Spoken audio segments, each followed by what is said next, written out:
வணக்கம் நண்பர்களே. நம்மளுக்கு பார்த்தீங்கன்னா, ரம்ஜானுக்காக 4 நாள் லீவ் விட்டுருக்காங்க. அதனால பார்த்தீங்கன்னா, ஊருக்கு தான் இன்னைக்கு போறேன். ஊருக்கு போனோனே வேலையா பார்த்தீங்கன்னா, ரொம்ப நாளைக்கு அப்புறம் நல்ல ஒரு டீ குடிச்சேன்.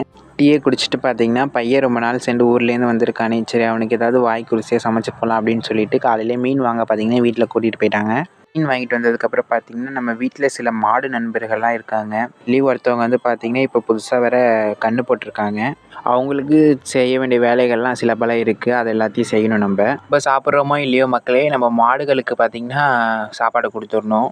நம்மளுடைய மாடு நண்பர்களுக்கு பார்த்தீங்கன்னா, காலையிலே தண்ணி காட்டிடுவேன். அவங்களுக்கு தண்ணி காட்டிட்டு அதுக்கப்புறம் பார்த்தீங்க அப்படின்னா, அவங்களுக்கு சாப்பிட்றதுக்கு கொடுக்கணும். அதுக்காக பார்த்தீங்கன்னா, நம்ம வைக்கோல் மாடியில அடுக்கி வச்சிருக்கோம். அது எல்லாத்தையும் பார்த்தீங்கன்னா, எடுத்து ஒரு சாக்குல திணிச்சு, அத எடுத்துட்டு கீழ நம்ம மாட்டுக்கிட்ட வச்சுருவோம். நம்ம வீட்ல பார்த்தீங்கன்னா, இப்போதைக்கு ஒரு மாடு மட்டும் தான் பால் கறக்கிற மாடு. பாக்கி எல்லாரும் மேயிற மாடு. அவங்கலாம் பார்த்தீங்கன்னா, ஊர் சுத்த கிளம்பி போயிட்டாங்க. அதுக்கப்புறம் பார்த்தீங்கன்னா, நம்ம கன்னுக்குட்டி எடுத்துட்டு பார்த்தீங்கன்னா, பத்திரமா கட்டிடணும். இல்லைனா போய் பாலை ஊட்டிருவான் அவன். சரி வாலு பையன். இந்த வேலையெல்லாம் முடிச்சுட்டு நானும் நைட்டு தான் வந்ததுன்றனால டயர்டில் பார்த்தீங்கன்னா போய் தூங்கிட்டேன். அப்படி இப்படின்னு பார்த்து சாயங்காலம் ஆயிடுச்சு. நேரம் திடீர்னு பார்த்தீங்கன்னா, நம்ம ஊரில் காஞ்சனா கிளைமேட் ஆயிடுச்சு. அப்படியே பார்த்தீங்கன்னா, மாடுகளுக்கு பூவா போடுவோம். அதையும் பார்த்தீங்கன்னா ரெடி பண்ணிட்டு இருந்தேன். நம்ம வீட்டுக்கு பள்ளிவாசலேருந்து பார்த்தீங்கன்னா கஞ்சி வந்திருந்தது மக்களே. அதையும் குடிச்சிட்டு இந்த வீடியோ முடிச்சுக்கிறேன். அடுத்த ஒரு வீடியோவில் பார்க்கலாம். டாட்டா.